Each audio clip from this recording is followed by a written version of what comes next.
In our Speaker's Corner report, Toronto police investigating a series of suspected rental scams that targeted newly arrived immigrants. 2 years ago, Aaron D'Souza found a tenant to rent out his one-bedroom condo on Danforth Avenue in Toronto. It's about 500 square feet. For the first year, all was well. Then the rent payment stopped. He tried unsuccessfully to evict, and during that time, he says his tenant... Several complaints from building management where he was renting my apartment, my condo out as an Airbnb, which was against building management building policies. Then he says it got even worse. When he went to his condo a few weeks back to investigate, he says his tenant, Troy, wasn't there, but... Found 5 different gentlemen staying in my unit. Each one of them said Troy took $2,000 each from them to stay in the unit.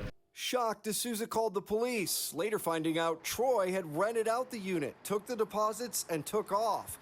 The new tenants were just as shocked as D'Souza. The police officers also mentioned that Troy has been, there's a couple other reports, 3 other reports on file with them regarding other folks that Troy has taken first and last month's rent from. Toronto police are investigating, but no arrests have been made. D'Souza says he's been unable to reach Troy, but we did by phone. I just don't have any comment. Okay. All right, where are you located now? I'm sorry, I don't have any comment to that at all. Okay. All right. Have police reached out to you? No comment, sir. Again, Troy has not been charged, as police call this an open investigation. But cases like this one are not isolated. Just last week, in fact, in a separate case, Toronto police arrested this woman accused of taking deposits for several apartments she was not authorized to rent.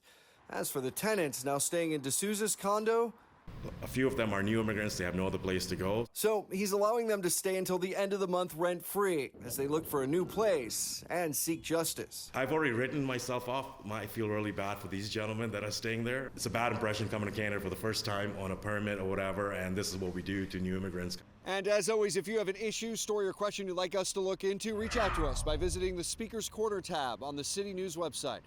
Taney, City News.